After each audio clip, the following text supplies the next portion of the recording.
सच्चिदानंद स्वरूप परात्पर खडेश्वर करुणा वरुणालय भक्तवांच कल्पतरो अजानुभाव प्रभुरामचंद्रांच्या चरणी कोटी कोटी प्रणाम। पवनसुत हनुमंतरायांच्या चरणी प्रणाम। या गावातील सर्व दिष्टी देवी देवतांच्या चरणी प्रणाम। सर्व साधू संतांच्या चरणी प्रणाम। उपस्थित सर्व श्रोत्यांच्या अंतकरणामध्ये विराजमान त्या परमतत्वाला वंदन करून कथेला आरंभ करत आहोत। पवित्र पावन त्रिवेणी संगमावर प्रयागराज या पवित्र भूमीमध्ये याज्ञवल्क्य महाराज भरद्वाज ऋषींना कथा सांगत आहेत आणि भरद्वाज ऋषी श्रद्धेनं भावनेनं कथा श्रवण करण्यामध्ये मग्न झालेले आहेत। प्रभू रामचंद्रांचं चरित्र मन तृप्तच होत नाहीये, ऐकतच राहावं वाटतं। अशी गोड आणि मधुर कथा प्रभूची या कथेमधून एक शिकायला मिळतं की जीवनामध्ये कधीही दुःखाचे दिवस वनवासाचे दिवस येऊ शकतात। कुणी असो वेळ ही निश्चित राहत नाहीये, कधी कुणाची वेळ बदलेल सांगता येत नाहीये। आज आपण एखाद्याला छोटं समजतोय परंतु तो कधी मोठा होईल सांगता येत नाही, आणि जे मोठे मोठे असतात ते कधी छोटे होतात लक्षातही येत नाही। आपण लक्षात येत असेल तुम्हाला तुमच्या बालपणी जे मोठे मोठे दिसत होते आज ते सगळे छोटे दिसत आहेत, आणि जे सर्व सामान्य होते त्यांचा मात्र आनंदात चालू आहे। कधी वेळ बदलेल सांगता येत नाही, त्यामुळे कुणालाही छोटा समजू नका, कुणाला सामान्य समजू नका। प्रत्येक व्यक्ती ही महान आहे, चांगलीच आहे, परंतु आपण आपल्या जीवनामध्ये एक लक्षात ठेवा, कुठलाही प्रसंग जीवनामध्ये आला तर त्याला तोंड देताना विचलित होता कामा नये। आपलं धैर्य मजबूत असलं पाहिजे, कसाही प्रसंग असो तोंड देण्यासाठी सज्ज। थोडस दुःख झालं, अपमान झाला, निराश व्हायचं नाहीये। भक्ताचं लक्षण सांगितलेलं आहे भगवान श्रीकृष्णाने गीतेमध्ये, तुल्य निंदा स्तुतीर मौनी संतुष्टो येन केनचित। ज्याच्या जीवनामध्ये निंदा स्तुती समान झालेली आहे, कोणी निंदा केली तरीही काही फरक पडत नाही, कोणी स्तुती केली तरी फरक पडत नाहीये। तुम्हाला एखादा माणूस खूप चांगला म्हटला की तुम्हाला आनंद होतो, आणि एखाद्याने शिवी दिली, वाईट बोलला तर दुःख होतं। म्हणजे तुम्ही दुसऱ्याच्या हातामधलं खेळ नाही, तुमचं जीवन म्हणजे दुसऱ्याच्या हातामध्ये आहे, बरोबर आहे ना? दुसरं काय बोललं की आपण दुःखी व्हायचं, त्यांनी चांगलं बोललं की सुखी व्हायचं असं नाही। दुसऱ्याचे काहीही बोलतील, दुसऱ्याच्या हातात खेळणं बनायचं नाही, असं जीवन जगायचं। हे आपलं जीवन आहे, आपण जगायचं कसं हे आपण ठरवायचं। जीवन खूप सुंदर आहे, फक्त जगता आलं पाहिजे, जगण्याचा आनंद घेता आला पाहिजे। थोड्या थोड्या गोष्टीला नाराज व्हायचं नाही, निराश व्हायचं नाही, दुःखी व्हायचं नाही, आहे त्या स्थितीमध्ये स्थिर राहायचं। प्रभू रामचंद्रांच्या वनवासाला जाण्याची वेळ आली। काही मातेने सांगितलं की 14 वर्ष वनवास, राम म्हणतात बस एवढंच, हसत हसत 14 वर्ष वनवास, आणि एवढ्याशा गोष्टीसाठी एवढं दुःखी होण्याचं काय कारण आहे? एक सामान्य बाब आहे त्यांच्या दृष्टीनं। प्रसंग कसाही जीवनामध्ये येऊ, त्या प्रसंगाला तोंड देण्याची क्षमता आपल्यामध्ये असली पाहिजे, आणि त्यालाच माणूस म्हणतात डुबा दे जो किस्ती को से तूफान कहते हैं।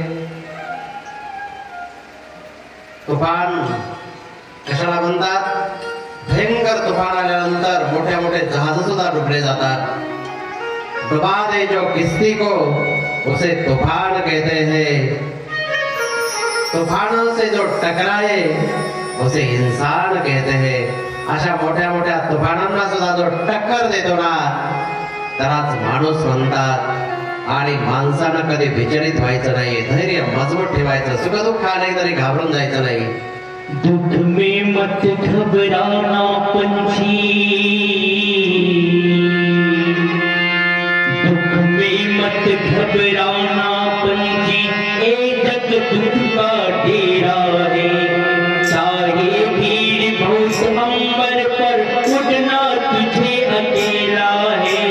दुख में मत घबराना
जग दुःख का मेला है.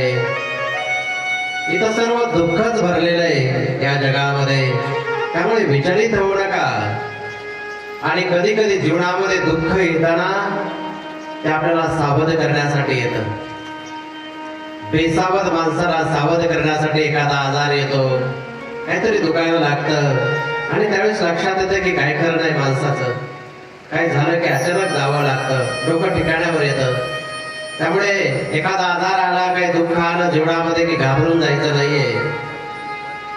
स्मरण करायचं की आपलं कर्तव्य काय, आपलं कर्तव्य विसरता कामा नये. आज प्रभू रामचंद्र निघाले. लक्ष्मण किती प्रेम आहे भावाविषयी आपण पाहतोय. त्या धुऱ्याविषयी भांडणं करतात, थोड्या थोड्या गोष्टीसाठी भांडणं, छोट्या छोट्या गोष्टी असतात त्यासाठी भांडणं. परंतु लक्ष्मण भावाच्या प्रेमास्तव आज वनवासाला निघाले, भावाची सेवा करण्यासाठी. पत्नीची खरी परीक्षा संकटामध्ये होते, पैसा नसल्यावर होते, दुःखामध्ये होते. आज प्रभू रामचंद्राच्या जीवनामध्ये वनवास आला आणि सीता निघाली रामाला साथ देण्यासाठी. जीवनामध्ये कुठलाही प्रसंग असो आपल्या पतीला साथ दिली पाहिजे. कधीही कशाही प्रसंगामध्ये धैर्य मजबूत ठेवण्याचं काम हे पत्नीचं असतं. ते विचलित होत असतील तरी घाबरू द्यायचं नाही, काळजी करू नका, होईल व्यवस्थित. दोन शब्द आधाराचे दिले की माणसाला बरं वाटतं, छान वाटतं. सीता सुद्धा प्रभूच्या बरोबर निघालेली आहे. सर्व नगरी त्यांच्या मागे मागे चालू लागली आणि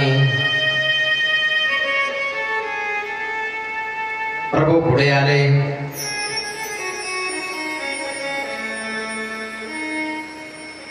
पुढे गोहक राजा, त्यांचा जवळचा मित्र आहे, तो प्रतीक्षा करत होता, वाट पाहत होता. त्याला समाचार मिळाला होता आणि हा गुहक धावत धावत प्रभूला भेटायला आला आणि गुहकानं प्रभूला वंदन केलं. परंतु प्रभूनं मोठ्या प्रेमानं उचलला रे मित्रा, आलिंगन दिलं. गुहकाला खूप आनंद झाला. गुहक म्हणू लागला, नाही प्रभू, तुम्ही माझे स्वामी आहेत. राम म्हणतात, नाही, आपण मित्र आहोत.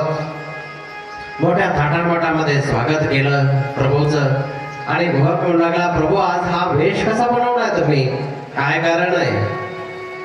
त्यावेळेला जे कारण होतं ते खरं खरं ज्ञात झाल्यानंतर गुहकाला फार वाईट वाटू लागलं. प्रभूनं सांगितलं की मला कुठल्याही नगरामध्ये प्रवेश करता येणार नाही आणि तुम्ही दिलेल्या वस्तूंचा स्वीकार करता येणार नाही. कंद फळं घेऊन आलेले होते. कुशासन तयार केलं आणि त्या कुशासनावर त्या दिवशी त्यांनी विश्राम केला. बरेचसे भिल्ल जमातीचे लोक भेटायला आले. खूप आनंद वाटला आणि संध्याकाळी लक्ष्मण पहारा देत होते, गुहक पहारा देत होते आणि त्यावेळेला गुहक आणि लक्ष्मणाच्या गोष्टी चालू होत्या. राम वनवासाला आलेले आहेत, रात्रीच्या वेळेला यांच्या गोष्टी चालू आहेत. अनेक जण पहारा देण्यासाठी होते. प्रभू विश्राम करू लागलेले आहेत. कुशासनावर गवताच्या चटईवर गवतावर झोपलेली आहेत आणि विश्राम करत असताना राम विश्राम करतात तेव्हा लक्ष्मण आणि गुहक यांच्या गप्पा चालू आहेत. गुहक म्हणू लागले की माझे मित्र राम, खरंच माझं भाग्य आहे, आज त्यांचं दर्शन झालं, आमच्या गावामध्ये आगमन झालं, फार आनंद वाटला.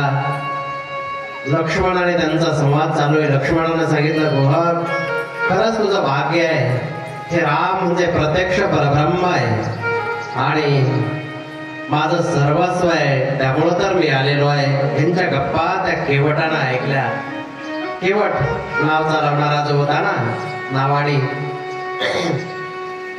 गंगा पार करण्यासाठी नाव चालवायचं काम करायचा तो, असा तो नावाडी.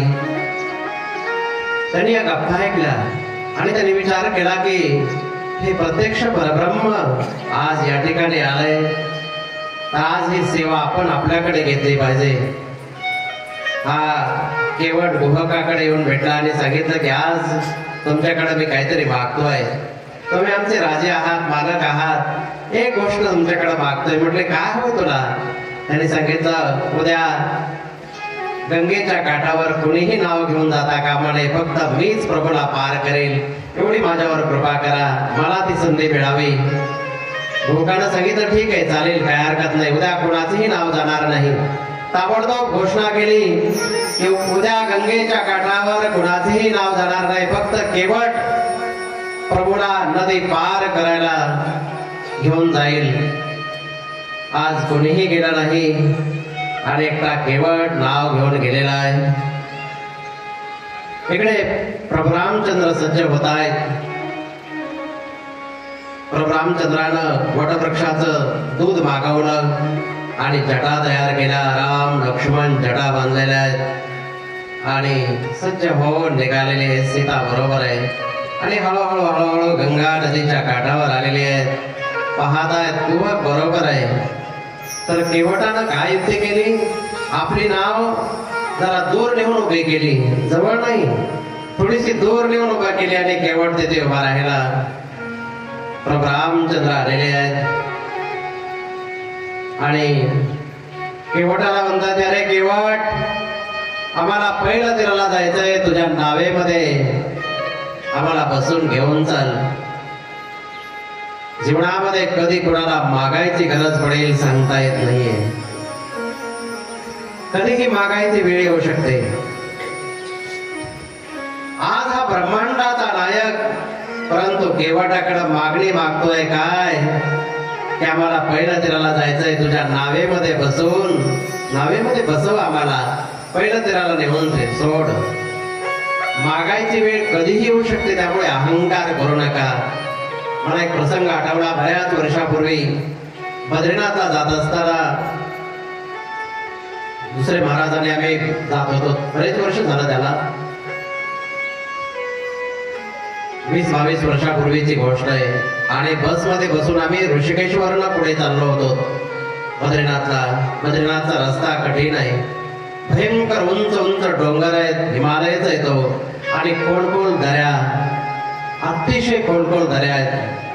आणि तिकडे जात असताना पहाटे लवकर निघालो होतो. रस्ता बराच पास केलेला होता आणि पुढे गेल्यानंतर अचानकच समोर एक दरड कोसळली होती. डोंगर कोसळल्यामुळं पलीकडच्या गाड्या पलीकडच थांबल्या, अलीकडच्या गाड्या अलीकडच थांबल्या. कोणाला पलीकडे जाता येत नव्हतं, पलीकडच्यांना अलीकडे येता येत नव्हतं. JCB बोलवून पुन्हा ते साफसफाई केल्याशिवाय ते काम करता येत नव्हतं. त्यासाठी भरपूर वेळ लागणार होता. तर त्यावेळेला जवळ कुणाच्या काहीच नाही खायला. काय खायचं? बराच वेळ झाला. 8 वाजले, 9 वाजले, 10 वाजले, तोपर्यंत काही गाडी आलेली नाही. खूप वेळ होत चालला होता. त्यावेळेला पंजाबमधून एक गाडी आलेली होती, ट्रक आलेला होता आणि त्यामध्ये पंजाबचे लोक खूप अन्नदान करतात. तुम्ही गुरुद्वारामध्ये पाहिलं असेल, खूप दान करतात आणि त्यांना तिथं अन्नदान करायचं होतं म्हणून एक गाडी घेऊन आले होते. त्यांनी ताबडतोब शेगडी पातेला वगैरे बाजूला काढलं, तांदूळ काढले आणि त्यांनी खिचडी तयार केली. मोठ्या पातेल्यामध्ये खिचडी बनवली. भरपूर लोक होते आणि ज्या बस गाड्या उभ्या होत्या ना लाईनला, त्या गाड्याच्या जवळ जाऊन सांगितलं की ज्यांना ज्यांना जेवण करायचंय ते या, आपलं आपलं ताट घेऊन या, ज्यांच्याकडे जे आहे ते साहित्य घेऊन या. कारण वाढायला त्यांच्याकडे काही नव्हतं. लोक निघाले. कोणी झाडाचे पानं तोडले, कोणाकडे जे होतं ते घेतलं, कोणी कॅरी बॅग घेतल्या, कोणी काहीतरी घेतलं आणि लाईनला लागले होते. पहा, त्या ठिकाणी चांगल्या चांगल्या घरचे लोक होते, श्रीमंत घरचे होते, प्रायव्हेट गाड्या करून आलेले होते. परंतु बराच वेळ झाला होता, जवळजवळ 1 ते 2चा टाइम असेल दुपारी आणि पोटामध्ये अन्न पाणी नाही, चहा दूध काहीच व्यवस्था नाहीये. आणि त्यावेळेला सर्व लाईनला लागले होते. ज्यांना ज्यांना भोजन करायचंय ते या. प्रत्येकाला ते खिचडी देत होते. पुढं चालायचे, द्यायचे, पुढं चालायचे. एक साधू म्हटले, देखो भगवान की लीला, आज अमीर और गरीब सब एक पंक्ति में खड़े कर दिए हैं. भगवान ने एकाच लाईनला सगळे उभे होते, श्रीमंत आणि गरीब सुद्धा, भिकारी सुद्धा. कधी काय जीवनामध्ये प्रसंग येईल सांगता येत नाहीये, कधीही येऊ शकतो. त्यामुळे लक्षात ठेवा, दारामध्ये जर कोणी भिक्षुक आला ना तर त्याला उपवाशी पाठवू नका. देवानं दिलंय ना, दान करा, थोडंफार खायला द्या, जे आहे ते द्या. कारण न जाणे किस रूप में नारायण मिल जाय, कोणत्या रूपानं कोण कधी येईल सांगता येत नाहीये. कधीही कुणीही येऊ शकतं, कोणत्याही रूपानं. कधी कधी भगवंत सुद्धा येऊ शकतात तुमची परीक्षा पाहण्यासाठी. कारण भगवंतानं सुद्धा हातामध्ये झोळी घेतलेली आहे. भगवान दत्तात्रयाच्या हातामध्ये झोळी आहे, वामन भगवंताच्या हातामध्ये झोळी आहे, त्यांच्याकडे झोळी आहे. त्यामुळे भिक्षा मागायला कधी कोण येईल सांगता येत नाहीये. आपण आपलं मन कोणीही आलं तरी त्यासाठी तयार ठेवलं पाहिजे की दान करण्यासाठी, परोपकार करण्यासाठी. तेरे द्वारी खडा भगवान भगती भरी दे रे चोली, भगती भरी दे चोली, भगती भरी दे चोली.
देवानं दिलंय तर परोपकार करत असताना मागे पुढे पाहू नका, मन मोठं ठेवा. भगवंतासाठी थोडं जरी दिलं तरी तो आनंद पटीनं देतो. आज प्रभू रामचंद्रांच्या वर ही वेळ आली. प्रभू रामचंद्र म्हणतायत केवट आम्हाला पहिलं तीराला जायचंय, पलीकडे घेऊन चाल. केवटानं सांगितलं प्रभू तुम्हाला पलीकडे जायचंय, परंतु एक अडचण आहे. म्हटले काय अडचण आहे? मी तुम्हाला नावेमध्ये नेऊन सोडू शकत नाहीये, नावेमध्ये घेऊन जाऊ शकत नाही. म्हटले का, काय अडचण आहे? त्यांनी सांगितलं की प्रभू अगोदर मला तुमचे पाय धुवावे लागतील, चांगले घासून घासून पाय स्वच्छ धुवावे लागतील, आणि ते पाणी प्यावं लागेल, आणि पिऊन पाहावं लागेल मला की तुमच्या पायामध्ये काही जादू आहे की नाही. कारण मला तुमचं मर्म माहित आहे. लक्ष्मण म्हटले अरे मी रोज बरोबर राहतो, मला प्रभूचं मर्म कळालं नाही आणि तुला काय मर्म माहित आहे? केवटानं सांगितलं त्यांचं मर्म हे आहे की यांच्या चरण स्पर्शानं दगडाची स्त्री झाली की नाही.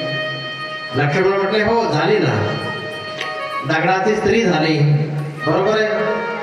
मग यांनी जर माझ्या नावेमध्ये पाय ठेवला आणि माझ्या नावाची जर स्त्री झाली तर उद्या प्रभू मी गरीब माणूस आहे, माझ्याकडे शेती नाही, माझा कुठला धंदा नाही आहे, इथं झोपडीमध्ये राहतो नदीच्या काठावर, ही नाव चालवतो, आणि नावेमध्ये जे कोणी येऊन बसतील ना ते जे पैसे देतील त्याच्यावर माझं पोट भरतोय, माझ्याकडे काहीच नाही, मी गरीब माणूस आहे.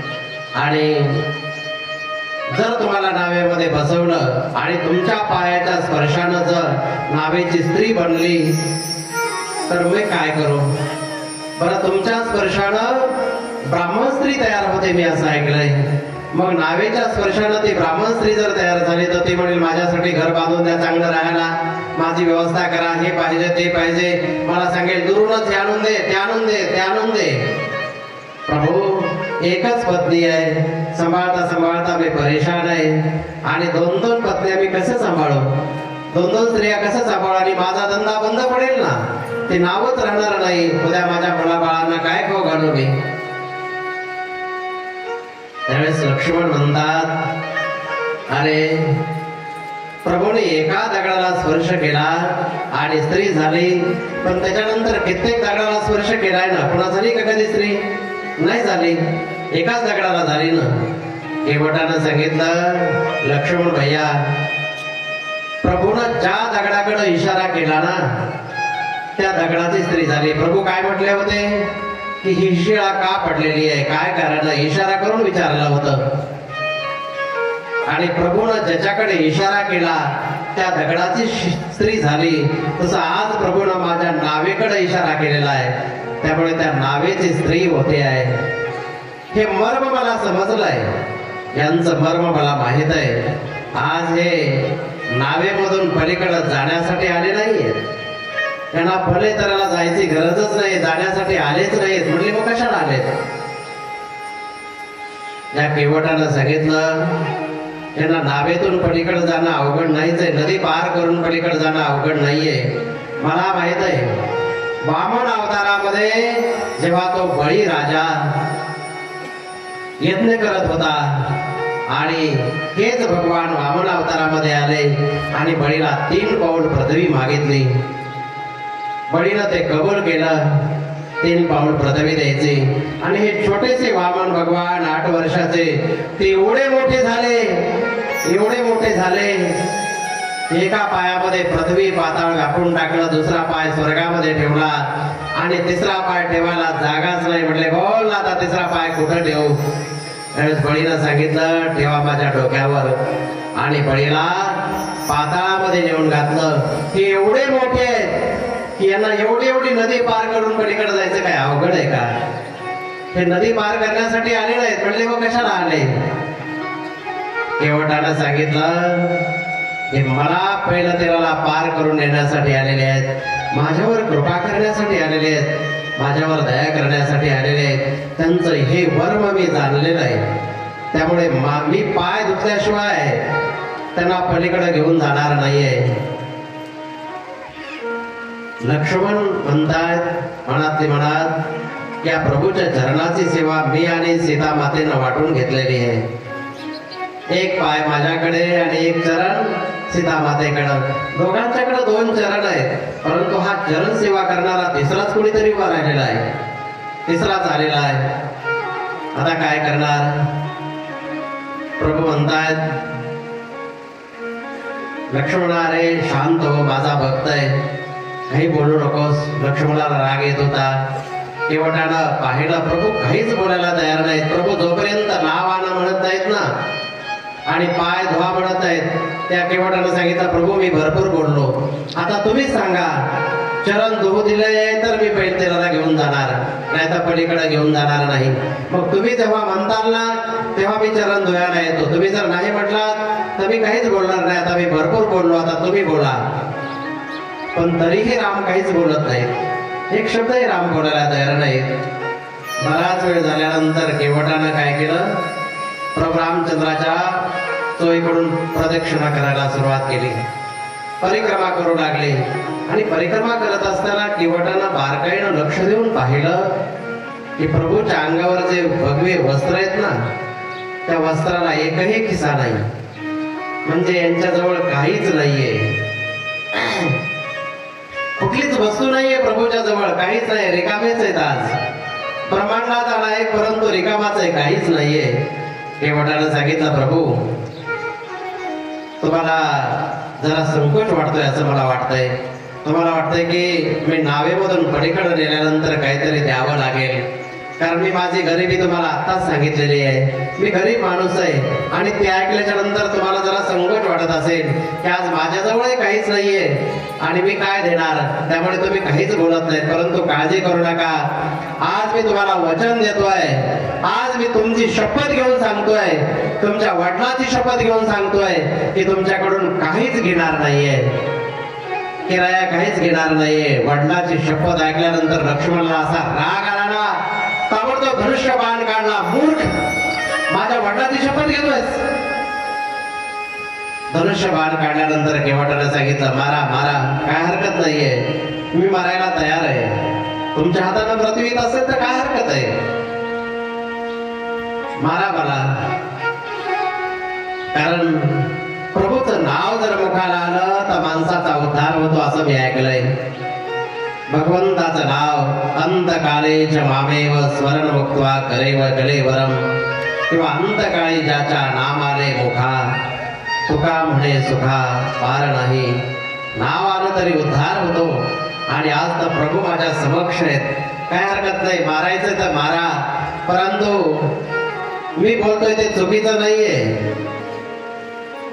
प्रभू रामचंद्रानं सांगितलं लक्ष्मण शांत हो, शांत हो, केवट माझा भक्त आहे, त्याची इच्छा आहे पाय धुण्याची, आता नाही म्हणता येणार नाही, पर्यायी नव्हता काही. प्रभूनं सांगितलं ठीक आहे केवट, कर तयारी. केवटानं सांगितलं की प्रभू हे पहा आमच्याकडे पद्धत आहे. म्हणजे काय? कोणतंही चांगलं कार्य करायचं म्हटलं ना, भगवंताची सेवा करायची म्हटलं की आम्ही 2 जण मिळून करतो. कुठली पूजा करायची म्हटलं की 2 जण पती पत्नी मिळून करतो. एकट्यानं पूजा करत नाही. आरती करायची म्हटलं की दोघांनी मिळून करायची. सत्यनारायण करायचं म्हटलं की दोघांनी, यज्ञ करायचं म्हटलं की दोघांनी मिळून. आज हे प्रत्यक्ष परब्रह्म या ठिकाणी आलेलं आहे आणि तुमची पूजा मी एकटा कसा करू, मी माझ्या पत्नीला बोलवतो. लक्ष्मण म्हटले अरे आत्ताच आमचे 2 तास घेतलेस आणि तिकडं पत्नीला बोलवायला गेल्यानंतर पुन्हा किती टाइम लावणार. केवटानं सांगितलं प्रभू काय करू बोला. प्रभूने सांगितलं हा. केवट पळत पळत पुढे गेला आणि आपल्या पत्नीला आवाज येऊ लागला, जोर जोरामध्ये आवाज येतोय. केवटाच्या पत्नीला तो आवाज ऐकला आणि पळत पळत झोपडीतून बाहेर आली, आपल्या मुलांना बरोबर घेतला आणि पळत निघाली. केवटानं सांगितलं अरे प्रभू के पाय पगारने धोने हैं और पूजा करनी है, पाय धोने के लिए पैर धोने के लिए कुछ पात्र लेकर आओ. केवटाला माहित होतं की प्रभू धातूचं पात्र वापरणार नाही, त्यामुळे काय ते आणलं त्याने, घरामध्ये स्वयंपाक करायची काठवट जी होती ना ती घेऊन आले. पूर्वी जी होती ना काठवट कशाची असायची, लाकडाची असायची, पत्र्याची नाही, लोखंडाची नाही, ती लाकडाची असायची. केवटानं विचार केला की या लाकडाच्या काटोटीमध्ये थोडं तरी पाणी मुरलं जातं. प्रभूच्या चरणाचं जे पाणी मुरलं जाईल ना, आणि त्याच्यामध्ये जर आपण भाकरी बनवून खाल्ली ना, तर तो अंश आपल्या पोटामध्ये गेला तर आपला उद्धार होईल. आणि म्हणून आज काटवट घेऊन पळत पळत ती माऊली आली. मुलं पळत पळत आलेली आहेत आणि आज चरण धुवायला सुरुवात केलेली आहे. पत्नी बरोबर केवट चरण धुवू लागला. छोटे छोटे मुलं बाजूला उभे आहेत, राम उभे राहिलेले आहेत. केवटानं सांगितलं की प्रभू पाय मध्ये ठेवा. चरण मध्ये ठेवलेला आहे आणि पाय मध्ये ठेवून केवट पाय धुवू लागला. परंतु पाय धुत असताना एक पाय तो धुतला, चांगला व्यवस्थित जोडून धुतला आणि धुतल्यानंतर प्रभूनं तो पाय खाली ठेवला. केवटानं ते पाणी स्वतः पिऊन घेतलं. प्रभूच्या चरणाचं तीर्थ घेतलं, स्वतःचा उद्धार करून घेतला. प्रभूला सांगितलं की दुसरा पाय मध्ये ठेवा. दुसरा पाय मध्ये ठेवला. केवटानं तोही पाय धुतला आणि पाय धुतल्यानंतर तेही पाणी पिऊन घेतलं. ते पाणी पिलं आणि पिल्यानंतर पुन्हा पाय बाजूला काढला. केवटानं सांगितलं प्रभू आपण तुमच्या पायाला परत ती धूळ लागली ना, आता असे धूळ लागलेले पाय जर नावेत ठेवले तर परत गडबड होईल. म्हटले मग काय करायचं, तुम्ही दोन्ही पाय मध्ये ठेवा. प्रभूला काटवटीमध्ये दोन्ही पाय ठेवले, परंतु प्रभू असे हालायला लागले. कारण एवढ्या कमी जागेमध्ये पाय ठेवून भरायचं अवघड होऊ लागलं ना प्रभूला. त्यावेळेस केवटानं सांगितलं तुम्ही पडताल, त्यासाठी एक काम करा, तुमचा हात माझ्या डोक्यावर ठेवा. किती भाव आहे केवटाचा पहा. तुमचे हात माझ्या डोक्यावर ठेवा. आणि प्रभूनं केवटाच्या डोक्यावर हात ठेवले. कृतार्थ झालं त्या केवटाचं जीवन. किती प्रेम, किती भावना हात ठेवलेले आहेत. आणि केवटानं चरण धुतले. चरण धुतल्यानंतर ते तीर्थ आपल्या पत्नीला मुलांना प्यायला दिलं. पूर्ण परिवाराचा उद्धार झाला. आणि त्यानंतर केवट म्हणतो प्रभू आणखी एकदा पाय धुवायचे. लक्ष्मण म्हटला बस झालं ना, आता किती वेळा पाय धुणार, खूप झालं ना. केवटानं सांगितलं आमचा तर उद्धार झाला, परंतु माझ्या गावातले सर्वसामान्य माणसं आहेत, गोरगरीब माणसं आहेत, भिल्ल जातीचे आहेत, त्यांना परमार्थ काय माहित नाहीये. त्यांचा फक्त मी माझा स्वार्थ पाहू त्यांचा उद्धार करी होणार. आज मी त्यांना सुद्धा चरण तीर्थ देणार आहे. एकदा पाय धुऊ द्या. आणि एकदा पाय धुतले आणि केवट ते पाणी घेऊन गावामध्ये फिरला. प्रभूचं चरण तीर्थ सर्वांना वाटत वाटत वाटत वाटत फिरला. सर्व गावाचा उद्धार केला त्या केवटानं. स्वार्थ नाही पाहिला, दुसऱ्याचा विचार केला, परोपकाराचा. आणि त्यानंतर केवट आला आणि केवटानं सांगितलं प्रभू आणखी एक वेळेस. म्हणजे झालं ना, आता किती वेळेस पाय धुतो तू, मला फक्त एकदाच. म्हणजे आता कशासाठी. केवटानं सांगितलं की माझे पूर्वज, माझे आजोबा पंजोबा जे काय पूर्वज आहेत ना, माझे पितर, ते वाट पाहतायत. त्यांचा उद्धार कोण करणार आहे. त्यामुळे एकदा त्यांचा उद्धार मला करायचा आहे. त्यामुळे एक वेळेस पाय धुऊ द्या. आणि केवटाला पुन्हा पाय धुतले आणि प्रभूचं चरण तीर्थ त्या पितरांना अर्पण केलं आणि पिंडदान करायचं ठरवलं. केवटानं सांगितलं की माझ्या पितरांचा उद्धार झाला पाहिजे प्रभू. मी तर भोळा माणूस आहे, मला तर मंत्र तंत्र काहीच येत नाहीत मंत्र म्हणायला. तुम्ही गुरुदेव वशिष्ठ ऋषींच्या आश्रमामध्ये शिकलात, भरपूर काय अभ्यास केला तुम्ही, तिथं ज्ञान प्राप्त केलं आणि तुम्हाला सर्व काही येत आहे. तुम्ही मंत्र म्हणा. आज ब्रह्मांडाचा नायक, विश्वाचा मालक, त्यांना मंत्र म्हणायला लावले केवटानं. आणि भगवान मंत्र म्हणतात आणि पितरांचाही उद्धार केला. आणि पितरांचा उद्धार केल्यानंतर केवटानं सांगितलं प्रभू माझी इच्छा पूर्ण झाली. आणि केवट नाव घेऊन आलेला आहे प्रभूला बसण्यासाठी. हळूहळू हळूहळू ती नाव आणली आणि नाव आणल्यानंतर प्रभूनं सीता मातेला नावेमध्ये चढवलं. पाठीमागून ते चढतायत. नंतर लक्ष्मण चढले, नंतर गोहक चढले आणि नंतर हा केवट नावेमध्ये चढून नाव चालवायला लागलेला आहे. आज नाव चालू लागला आणि प्रभूचं ते सुंदर रूप डोळ्यासमोर पाहत पाहत आज नाव चालवायला लागलेलं आहे. कभी कभी भगवान कभी भक्तों से काम पड़े, जनत गंगा पार प्रभु तीरथ की नाव चढ़े, जनत गंगा पार प्रभु तीरथ की नाव चढ़े, जनत गंगा पार प्रभु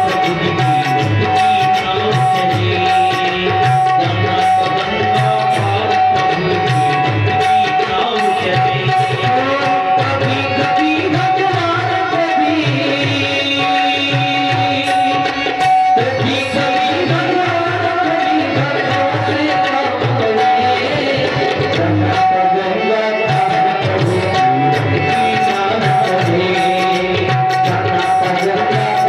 की नाव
चढ़े, जनत गंगा पार प्रभु तीरथ की नाव चढ़े।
कभी कभी भगवान कभी कभी कभी भगवान को भी भक्तों से काम पडे.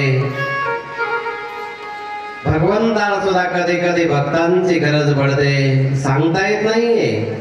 त्यामुळे अहंकार करू नका. मोठ्या माणसाला सुद्धा छोट्या माणसासाठी काम पडतं, गरज पडते. जहां काम आए सुई क्या करे तलवार. जिथं सुईचं काम असतं ना, काटा टोचल्यानंतर तिथं तलवार काय करू शकत नाही. त्यामुळे कुणालाही तुच्छ समजू नका, सामान्य समजू नका. आज केवट प्रभूला घेऊन नावेमध्ये बसून निघालेली आहेत. नाव चालू लागलेली आहे. नाव तीराला आली. केवटानं पुन्हा नाव वापस फिरवली, परत वळवली. लक्ष्मणाने विचारलं, रे केवट काय करतोयस हे? आम्हाला उतरायचंय. केवट म्हणतात, शांत बसा. पुन्हा नाव या तीराला आणली, परत वापस. पुन्हा इकडे आणले की परत वापस फिरवली. प्रभू स्मित हास्य करू लागलेले आहेत. पुन्हा या तीराला आणली. इकडे आल्यानंतर पुन्हा केवटानं परत नाव फिरवले की पुन्हा वळवायला सुरुवात केली. लक्ष्मणानं सांगितलं, रे केवट काय करतोयस तू? तुला काही समजतंय का? आम्हाला पहिलं तीराला जायचंय आणि तू नाव परत परत वापस फिरतोय, असं का करतोयस? केवट मात्र काहीच बोलत नाहीये. तशीच नाव चालवत राहतोय. बराच वेळ चकरा मारल्या, भरपूर वेळ. प्रभू मात्र हसतात त्याच्याकडे पाहून.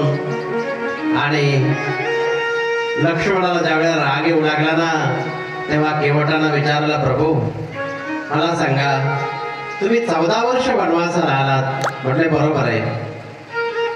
मग असं काही ठरलंय का की नावेमध्ये किती दिवस बसायचं, किती वेळ बसायचं, कुठं किती दिवस राहायचं, इकडं किती दिवस, तिकडं किती दिवस? म्हणले नाही काही ठरलं. मग बसा ना नावेमध्ये, तुम्हाला काय कुठं तिकडेही जायचं आणि इथे चक्रा मारायच्यात, काय बिघडतंय? कुठेही राहायचंच आहे ना. लवकर सोडायलाच तयार नाहीयेत. लक्ष्मण म्हणला, रे कळतंय की नाही तुला काही? लवकर नेऊन सोड. पहिलं तिला आला, लक्ष्मणाला राग आला. त्यावेळेस केवटानं सांगितलं की आज तुम्हाला राग येतो, इथं 4 चक्रा मारल्या की तुम्हाला राग आला. फक्त 4 चक्रामध्ये राग आला. परंतु तेव्हा तुम्हाला नाही राग आला की ज्यावेळेस आम्ही 84 लाख एवढीमध्ये भटकतोय. कधी हा जन्म, कधी तो जन्म, कधी तो जन्म, पुन्हा पुन्हा पुन्हा पुन्हा, पुनरपि जननम पुनरपि जननी जठरे शयनम. पुन्हा पुन्हा वेगवेगळ्या जन्मामध्ये जावं लागतं. त्यावेळेला तुम्हाला नाही राग आला. आम्हाला कंटाळा येत असेल का? तेव्हा नाही शिफारस केली की लवकर नेऊन सोडा, लवकर नेऊन सोडा. आता काही करायला लागलात ना. तेव्हा प्रभूकडे शिफारस करायला पाहिजे होती ना आमची की लवकरात लवकर उद्धार करा. तेव्हा नाही कळालं तुम्हाला. केवटाचं प्रेम खूप आहे आणि केवटानं नाव पहिलं तीराला आणली. नाव पहिलं तीराला आल्यानंतर प्रभूनं सीतामातेला खाली उतरवलं. त्यानंतर प्रभू उतरले, गुहक उतरले आणि नंतर लक्ष्मण उतरले आणि नंतर केवट उतरला. आणि खाली उतरल्यानंतर केवटानं प्रभू रामचंद्रांच्या चरणी साष्टांग प्रणिपात केला, लोटांगण घातलं. कृतार्थ झालं माझं जीवन, धन्य झालं माझं जीवन. वंदन करायला लागला. केवट लवकर उठतच नाहीये. प्रभू विचार करतात की हा उठल्यानंतर आता याने नावेमधून आपल्याला इकडं आणलंय, परंतु तिकीट द्यावं लागेल ना, काहीतरी द्यावं लागेल ना. केवटाला उठवलं. केवट उठला. सीतामातेला वंदन केलं. परंतु आज प्रभूच्या जवळ काहीच नाही देण्यासाठी. कामेच आहे, काय द्यायचं केवटाला? विचार करू लागले. सीतामातेकडे पाहिलं. सीतेनं बरोबर ओळखलं. सीतानं आपल्या हातामधली अंगोठी काढली, बाहेर काढली अंगोठी आणि केवटाला देण्याचा प्रयत्न केला. राम म्हणतात, घे, नाही म्हणू नकोस, घे. केवटाची एवढी गरिबी आहे, झोपडीमध्ये राहतोय, नदीच्या काठावर. नावेमध्ये कोणी गिऱ्हाईक बसायला आलं तरच पोटाला मिळते, नाही तर काहीच नाही. एवढी गरिबी आहे आणि एवढी मोठी सोन्याची अंगठी आज मिळायला लागली. परंतु याला म्हणतात प्रेम. केवटानं ती अंगठी नाकारली. तरी सांगितलं, प्रभू मला काही नकोय तुमच्याकडून, कसलीच अपेक्षा नाहीये. किती मोठं मन म्हणावं. इथून पुढं खरं केवटाचं चरित्र उज्ज्वल होतं. जिथं प्रेम आहे ना तिथं अपेक्षा नाहीये, कुठलंच स्वीकारायची इच्छा नाहीये. काहीच नकोय मला, बस तुमची कृपा हवी आहे. हे खरं प्रेम आहे. आणि परिस्थिती असल्यानंतर, पैसा असल्यानंतर त्याग करणं वेगळं आहे. परंतु जवळ काहीच नाहीये, झोपडीमध्ये राहतोय आणि तरी सुद्धा केवट म्हणतोय की प्रभू मला काही नकोय. कसलीच अपेक्षा नाही आणि आपण रोज देवाकडे गेलं की देवा मला हे हवंय ते हवंय सारखं देवाला मागत राहतो. काही ना काही चालूच असतं मागायला. समाधान जीवनामध्ये नाहीच, नेहमी अतृप्तच. देवानं किती जरी दिलं ना तरी नेहमी अतृप्तच. एक 85 वर्षाचे बाबा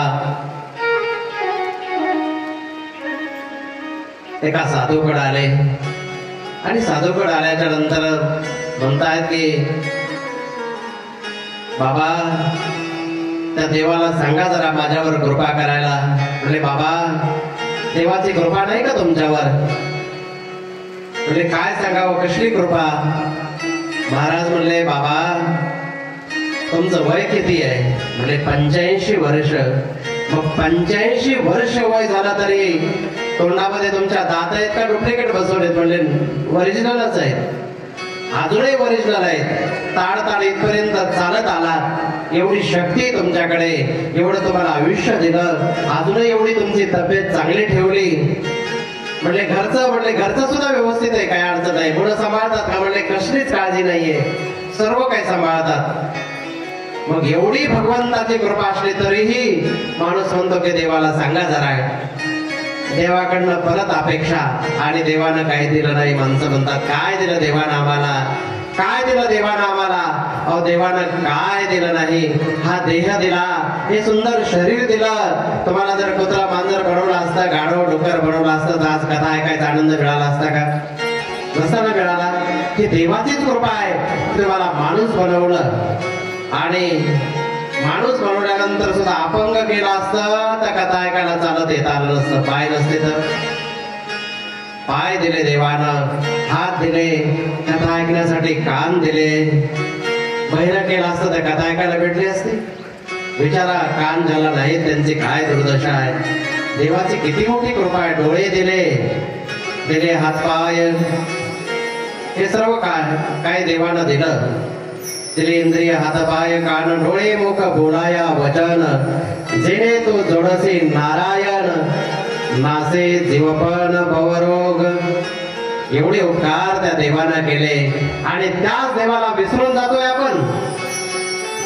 जिसने तुझे बनाया सुंदर सजा सजा के, सुंदर तुझे सजाया है उनका भुला उपकार.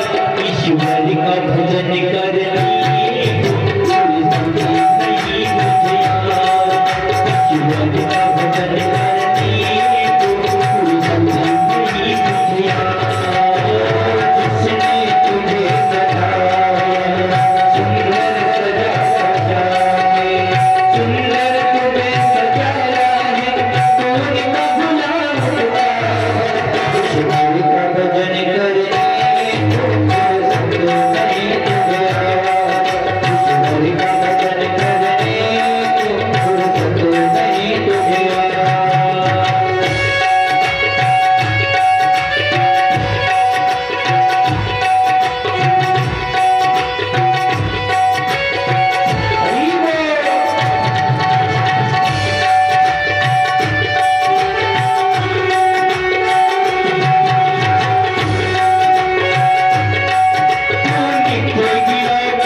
भगवंताची आपल्यावर एवढी मोठी कृपा आहे आणि त्याच देवाला म्हणतो की आपल्याला देवानं काय दिलं.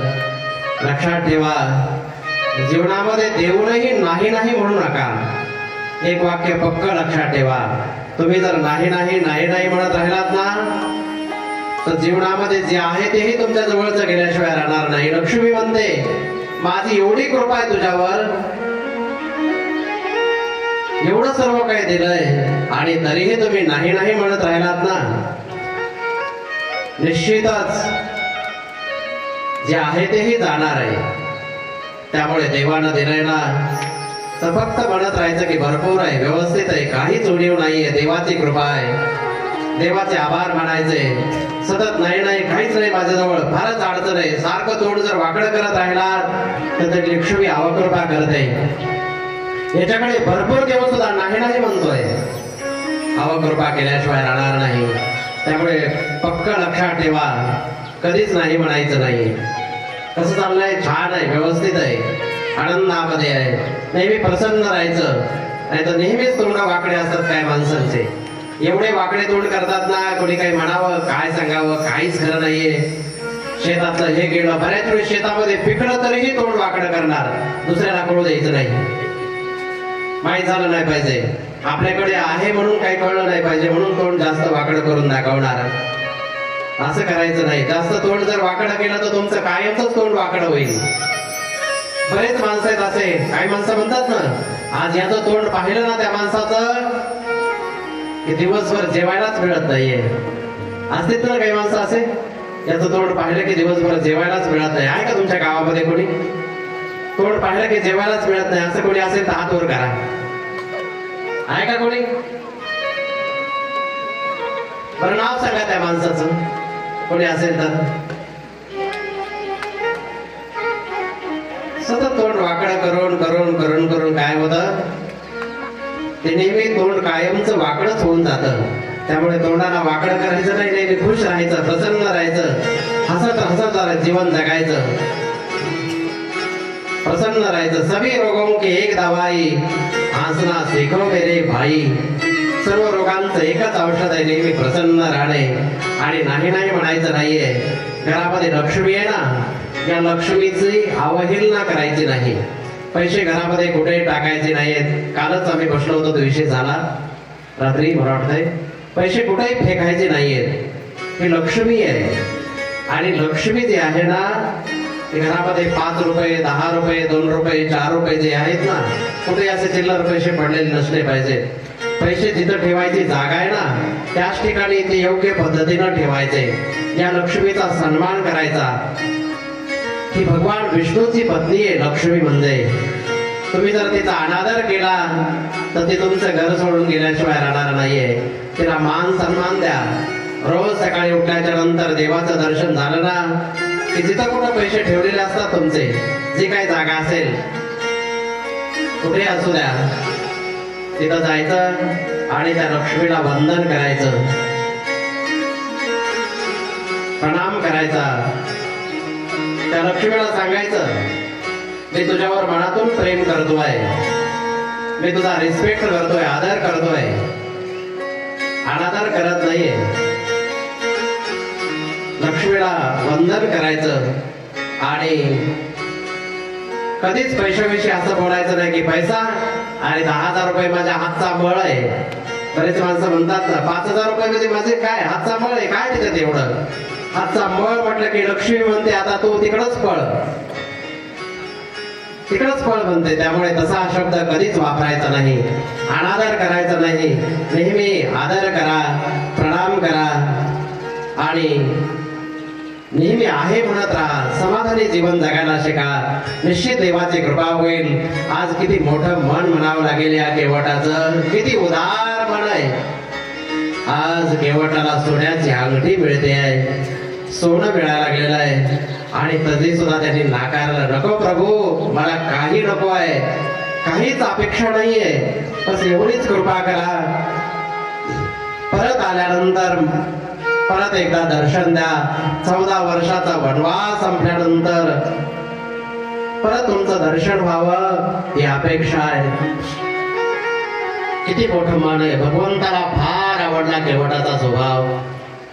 आणि त्यानंतर प्रभू रामचंद्र, सीता आणि लक्ष्मण यांनी गंगा मातेचं पूजन केलं, गंगा मातेला वंदन केलं आणि गंगा मातेचा आशीर्वाद घेऊन पुढे निघाले. गोवक बरोबर आहे. हळूहळू हळूहळू प्रयागराज या ठिकाणी आले. भरद्वाज ऋषींच्या आश्रमामध्ये वास्तव्य केलं. आज तिथं मुक्काम केला. भरद्वाज ऋषींनी त्यांना मार्गदर्शन केलं आणि प्रभूनं त्यांना विचारलं की आम्हाला निवास करायचा आहे, राहायचंय, एखादं ठिकाण सांगा की आम्ही कुठं जायचं, एखादं सुंदर ठिकाण सांगा. त्यावेळेस भारद्वाज ऋषींनी आपले 4 शिष्य बरोबर दिले आणि सांगितलं की तुम्ही यांच्या बरोबर जा. पुढे निघाले.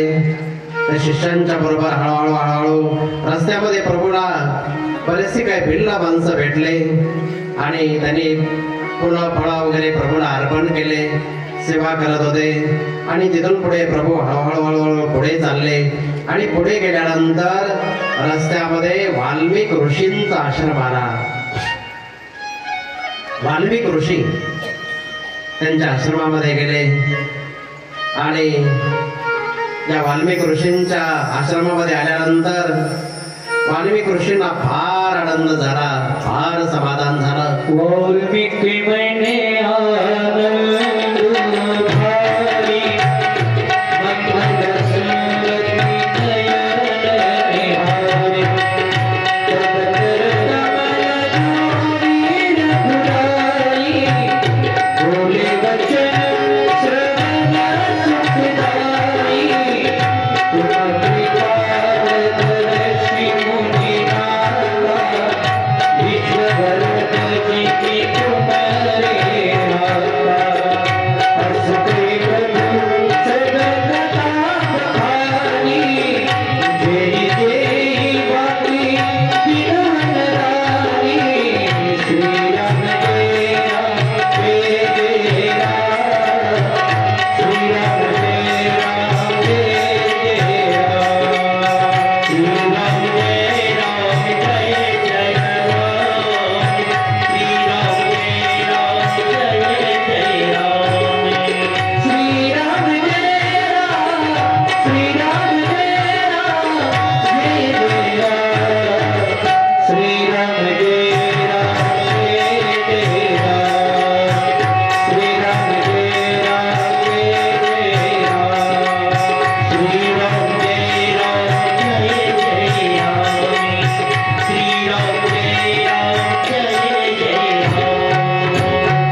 वाल्मिक ऋषी यांचं जीवन तुम्हाला माहित आहे. हे मागच्या वेळेला आपण ऐकलं असेल की हे वाल्या कोळी यांनी जीवनामध्ये अनंत पाप केले होते. वनामध्ये राहायचे आणि त्या दिशेनं कुणाचीच येण्याची हिंमत होत नव्हती. जो माणूस भेटेल त्याला संपवायचे, त्यांना लुटायचे आणि आपलं जीवन जगायचे, परिवार जगवायचे. असे अनेक माणसं त्यांनी मारले होते. एवढं पाप केलं होतं वाल्या कोळ्याने. किती पाप केलं आपण ऐकलंच असेल. 7 रांजणं भरले होते म्हणतात. एक माणूस मारला की एक खडा टाकायचा, असे 7 रांजणं भरले होते. एवढं पाप या वाल्या कोळ्यानं केलं होतं. मला वाटतंय तुम्ही एवढे ढेकळं सुद्धा मारले नसते, एवढं पाप त्यांनी केलं होतं. एवढा पापी वाल्या कोळी. परंतु त्याच रस्त्याने नारद निघाले होते. लोकांनी नारदांना अडवलं, नारदजी जाऊ नका, तो वाल्या कोळी जिवंत सोडत नाहीये. परंतु नारद तसेच पुढे निघाले आणि वाल्या कोळाने नारदाला पाहिलं, धावतच आला कुऱ्हाड घेऊन मारण्यासाठी. नारद मात्र पळून गेले नाहीत.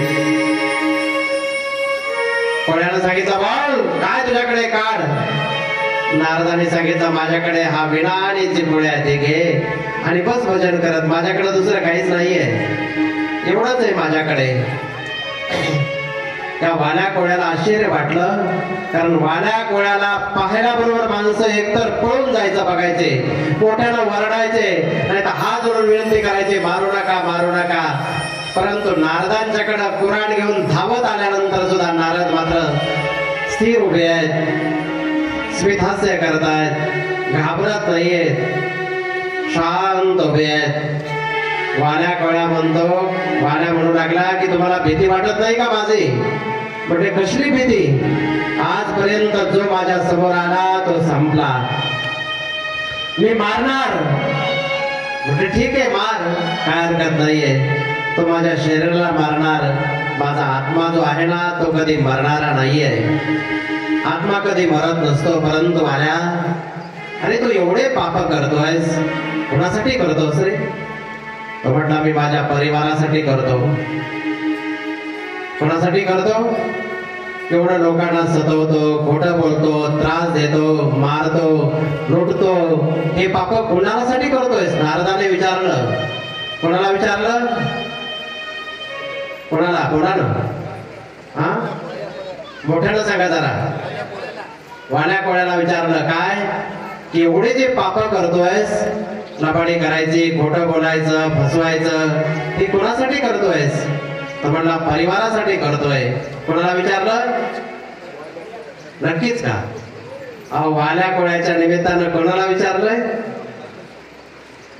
आपल्या सर्वांना विचारलंय की आपण हे करतो ते कोणासाठी करतो?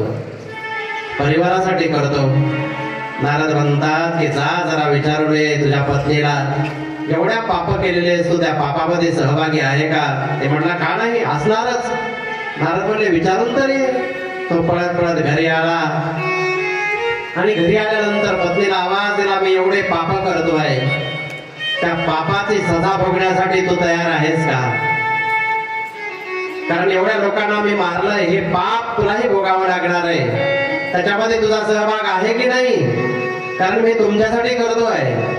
त्यावेळेला ती घरामध्ये काम करत होती आणि काम करत करतच ती रडत रडत बाहेर आली.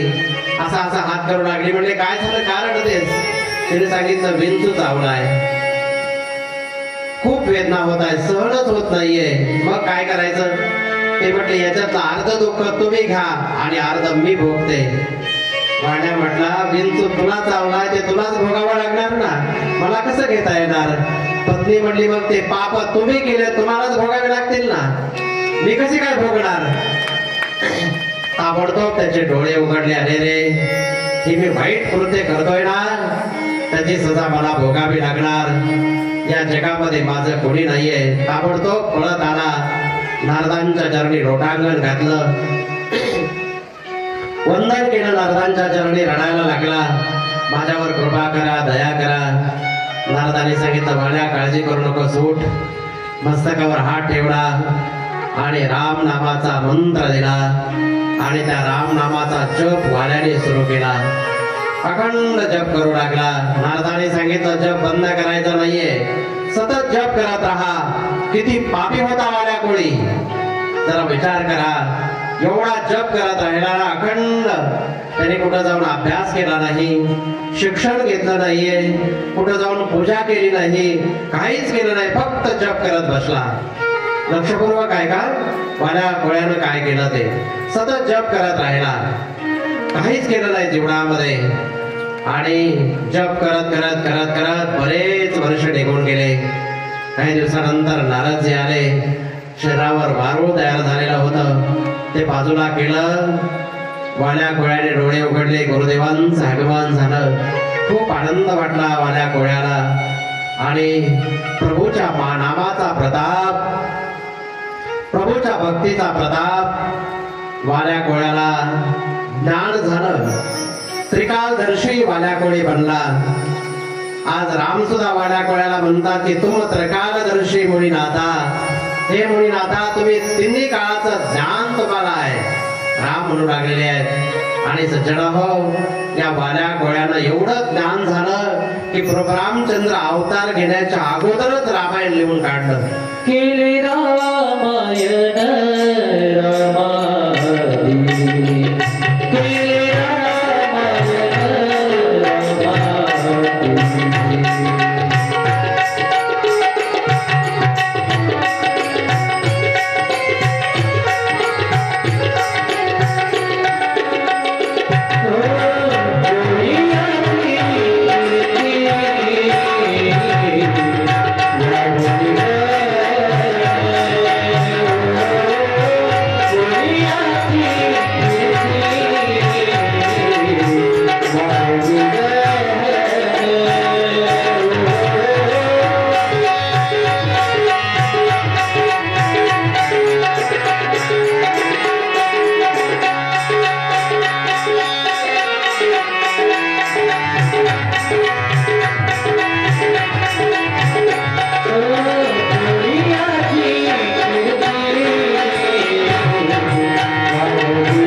आवाल्या कोळी प्रभू रामचंद्रांचा अवतार होण्याच्या अगोदरच रामायण केलं, रामायण लिहून काढलं, एवढं ज्ञान त्याला झालं. आणि आज हा वाल्या कोळी वाल्मिक ऋषी बनला. आणि या वाल्या कोळ्याला भेटण्यासाठी प्रत्यक्ष प्रभू रामचंद्र स्वतः आले. या वाल्या कोळ्याला देवाकडे जायची गरज पडली नाही. लक्षपूर्वक आहे का? देवाकडे जायची गरज पडली नाही. देवच त्याला भेटायला आले. प्रत्यक्ष प्रभू रामचंद्रच त्याला भेटायला आले. आणि प्रभू रामचंद्र त्या वाल्या कोळ्याला विचारतात की मला राहण्यासाठी स्थान सांगा, कुठं राहायचंय? आता पुढे कुठं जाऊ मी? कोणत्या ठिकाणी जाऊ? कोण विचारतय? प्रत्यक्ष देव विचारतात. का? त्याने काय केलं आपल्या जीवनामध्ये? एवढा पापी परंतु महान बनला. काय केलं जीवनामध्ये? प्रभूचं नामचिंतन. त्यामुळे तुम्ही फक्त कथा कीर्तन ऐकणं हा उद्देश घेऊ नका. नामचिंतनावर भर द्या. आपलं जीवन कसं बदलेल याच्याकडे लक्ष द्या. मनोरंजन म्हणून जर ऐकलं ना तर काहीच उपयोग नाहीये. टाइमपास म्हणून फक्त ऐकायचं, इथं बसायचं, यायचं, ऐकायचं, जायचं. पुढच्या वर्षी पुन्हा कार्यक्रम आयोजित करायचा, पुन्हा ऐकायचं, वर्षभर सोडून द्यायचं, पुन्हा ऐकायचं की पुन्हा सोडून द्यायचं. याला काही अर्थ नाहीये. पक्का संकल्प करा की जास्तीत जास्त नामस्मरण करायचंय. आता पुढच्या वर्षीपर्यंत प्रत्येकानं ठरवा की आपला किती जप होतोय. निश्चय करा. मोजत बसू नका, कारण मोजायला गेलं तर देवाची आठवणच येणार नाहीये. त्या मोजण्याकडेच लक्ष लागेल. त्यामुळं मोजायचं नाहीये. मोजायचं काम देवाकडे द्यायचं आणि जप करायचं काम आपण करायचं. देवाला सांगायचं तुम्ही मोजा, आम्ही फक्त जप करणार. तुम्ही जर असा 9 कोटी जर जप केला ना तर प्रत्यक्ष प्रकट रूपानं देवाचं दर्शन होत आहे. संकल्प करा. 1 वर्ष जर नियमानं तुम्ही जप करत राहिलात ना तर कंठामधून जप सुरू होतो. 2 वर्ष करत राहिलात ना तर इथून अंतःकरणामधून जप चालू व्हायला लागतो. हळूहळू हळूहळू मनातून जप सुरू होतो. पण आपोआपच अशी सवय लागते ना की तुम्हाला जप करायची गरजच पडणार नाहीये. आपोआप जप व्हायला लागेल. अजपा जप म्हणतो ना आपण, जप न करता जप होणं. अजपा जप. तोंडाला वाणीला सवय लागली पाहिजे. एक साधू प्रवास करत करत बस स्टँडवर आले होते. जुना बेंच होता आणि त्या बेंचवर बसले. एक तरुण मुलगा शेजारी येऊन बसला आणि बसल्या बसल्या त्यांनी पायावर पाय ठेवला, पाय बाजूला केला आणि असा पाय वर ठेवला आणि बसला. आणि बसल्या बसल्या त्यांनी काय केलं, असा पाय हलवायला सुरुवात केला. आणि पाय हलवल्यानंतर तुम्ही पहा, बाजावर बसल्यानंतर किंवा लोखंडी कॉटवर बसल्यानंतर जर पाय हलवला ना तर काय होतं, तो पलंग असा हलायला लागतो, डुगु डुगु डुगु डुगु हलायला लागतो आणि बसलेली माणसं पण हलायला लागतात. तसंच झालं. तो जुना बेंच होता, त्या मुलाने असा असा पाय हलवायला सुरुवात केली आणि पाय हलवला की बेंच हलू लागला आणि बेंच हलला की महाराजही हलायला लागले, डुगु डुगु डुगु डुगु. महाराज म्हणले, बाळा अरे असा पाय हलू नको, मला त्रास होतोय. तो म्हणला, महाराज आता नाही हलवणार. पुन्हा 2 मिनिटं झाले की त्यांनी असा पाय हलवायला सुरुवात केली. पुन्हा बेंच हलू लागला आणि महाराजही हलायला लागले. महाराज म्हणले, बाळा अरे असं का करतोयस, मला त्रास होतोय, हलू नको पाय. तो म्हटलं, आता नाही हलवणार महाराज. परत 2 मिनिटं झाले की परत त्यांनी पाय हलवायला सुरुवात केली. महाराज म्हटले, अरे असं का करतोयस तू, मी उठून बाजूला बसू का? म्हणजे नाही महाराज, नाही नाही, बसा बसा, मी नाही हलवणार पाय, आता अजिबात नाही हलवणार. महाराज परत बसले. परत त्यांनी पाय हलवायला सुरुवात केली. महाराज म्हटले, अरे तू मला उठू पण देत नाहीयेस, बाजूला जाऊ देत नाहीस, पाय हलवायचा बंदही करत नाहीयेस, असं का करतोयस, काय कारण आहे याचं? त्यावेळेस त्यांनी सांगितलं, महाराज मी पक्का ठरवतोय की पाय हलवायचाच नाही, असा पक्का निश्चय करतोय. परंतु बसल्या बसल्या असा असा पाय हलवायची मला सवय लागली आहे, त्यामुळे आपोआपच पाय हलायला लागतो. सवय लागल्यामुळे पाय हलायला लागतोय. मग सवय लागल्यानंतर जर 15-20 किलोचा पाय आपोआप हलतोय तर सवय लागल्यानंतर ही 2 तोळ्याची जीभ आपोआप का हलणार नाहीये. या जिभेला सवय लावा प्रभूच्या भक्तीची, प्रभूच्या नामाची. चला तर मग एकदा मोठ्या प्रेमानं त्या प्रभू रामचंद्राचं भजन करूया सर्वांनी प्रेमानं. श्रीराम जय राम.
सवय लावा प्रभूच्या नामाची. जप करायला सुरू करणार, लक्षात ठेवा प्रत्येकानं सवय लावा. कथा संपली की जप करत करतच घरी जायचं. कथेला येत असताना जप करत करतच घरी कथेला यायचं. आणि घरी गेल्यानंतर सुद्धा जास्तीत जास्त जप करायचा. कमी बोलायचं, बिनाकामाचं बोलायचं नाही. सगळं घरामध्ये बिघडतंय ते बोलण्यामुळेच बिघडतंय, दुसरं काहीच कारण नाहीये. फक्त बोलण्यामुळं बिघडतं. एक महिला महाराजांच्याकडे आली. महाराजांना म्हटले, महाराज आमच्या घरी सारखेच भांडणं होतात, सारखेच भांडणं आहेत, काहीतरी औषध द्या, काहीतरी पर्याय काढा. महाराज म्हणले ठीक आहे, काय हरकत नाहीये. महाराजांनी एक औषध दिलं आणि सांगितलं पतिदेव बाहेरून आले की औषध प्यायचं, तसंच तोंडामध्ये ठेवायचं, गिळून टाकायचं नाहीये, तोंडामध्ये तसंच धरून बसायचं. ते काय बोलायला लागले की ते औषध तोंडामध्ये धरून बसायचं. एक महिना झाला. महिन्यानंतर महाराजांच्याकडे आली. म्हटले, महाराजांनी विचारलं कसं चाललंय. म्हटले, या महिन्यामध्ये अजिबात भांडणच झालं नाहीये, खूपच औषध चांगलंय. महाराज खूपच औषध चांगलंय, आमच्या शेजारणीला पाहिजे, देतात का जरा. तिनं पण विचारलं होतं नेमकं औषध. महाराजांनी सांगितलं, आता हे औषध तुला समजलं ना. म्हटले हो, चांगलं औषध आहे ते, अजून द्या ना एक बॉटल. महाराजांनी सांगितलं ते जे औषध आहे ना त्याच्यामध्ये दुसरं काहीच नव्हतं, पाणी दिलं होतं. तोंडामध्ये धरून बसायचं, वेगळं काहीच नाहीये, फक्त बोलायचं नाहीये. मौन सर्वात मोठं साधन आहे. मौन, कमी बोलणे, अनावश्यक गोष्टी बोलायच्या नाहीत. नाही बोललं की भांडणच होत नाही घरामध्ये. शांत राहायचं, एकदम शांत. राग येऊ द्यायचा नाही, चिडचिड करायचं नाही, टेन्शन घ्यायचं नाही आणि द्यायचं पण नाही. एकदम शांतता घरामध्ये. आणि जास्तीत जास्त जप करायचा. आता इथून पुढे सुरुवात करा. आजपर्यंतचे गेले दिवस ते गेलंय, परंतु आता तरी पुढे हाच उपदेश नका करू नाश आयुष्याचा. सकाळांच्या पाया माझे दंडवत, आपुलाले चित्त शुद्ध करा. हित ते करावे देवाचे चिंतन, करुणिया मन शुद्ध भावे. देवाचं चिंतन हेच खरं आपलं हित आहे. आणि त्यामुळे नामस्मरणाला सुरुवात करा. प्रत्येकानं संकल्प करा. कमीत कमी देवाची प्राप्ती तर दूर राहू द्या, परंतु 2 कोटी जर जप केला ना तर धन प्राप्ती होते.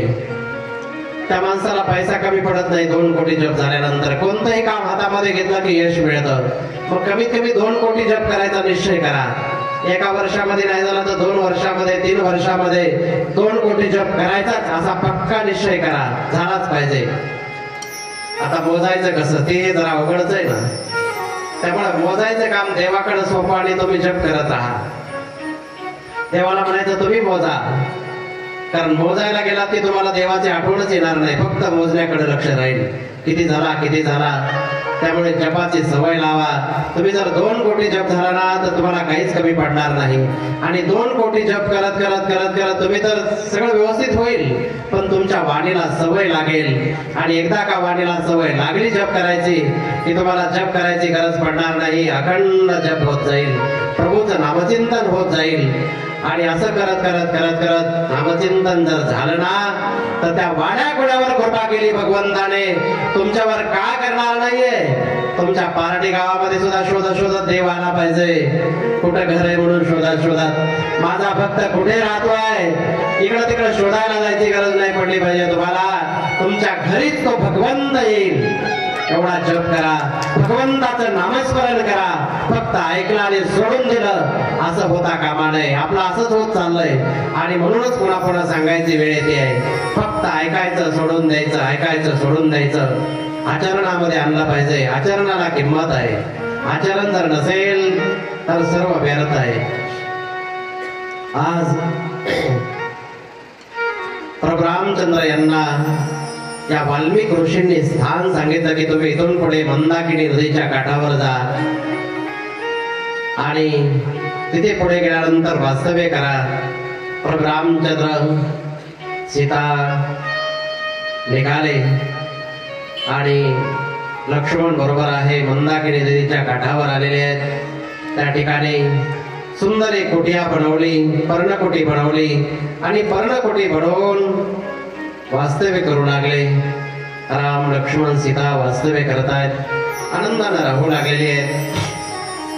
त्यानंतर गुहकाला निरोप दिला, गुहक बरोबर होता तो परत जा। गुहक परत आले, परत येऊन पाहिलं तर गुहकानं पाहिलं गंगा नदीच्या काठावर सुमंत वाट पाहत बसले होते। सुमंत वापस गेलेच नव्हते अयोध्येमध्ये, पण रामचंद्राबरोबर रथ घेऊन आले होते ना, ते वापस गेलेच नव्हते। त्यावेळेला गुहकाला पाहिलं ना, त्यावेळेला सुमंताच्या डोळ्यामध्ये पाणी आलं। सुमंत म्हणतात की प्रभू आले नाहीत, आता काय करावं, मला परत जाण्याची इच्छा नाहीये।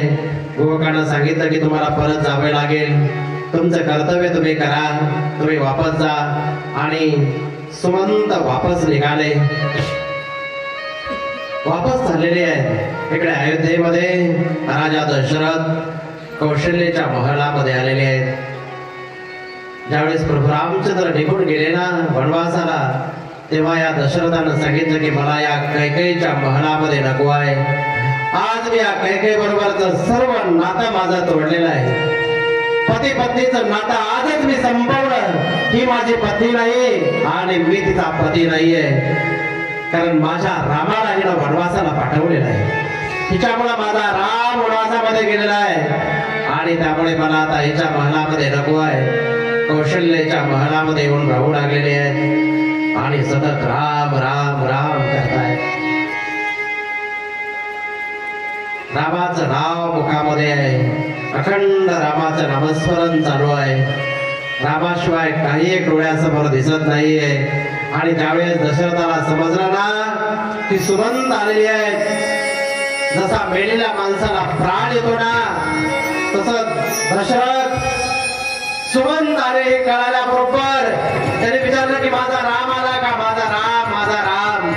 त्यावेळेस सुमंतानं सांगितलं की नाही, राम परत आले नाही। ते समजल्यानंतर मग मात्र दशरथाची अवस्था फार बिकट झाली।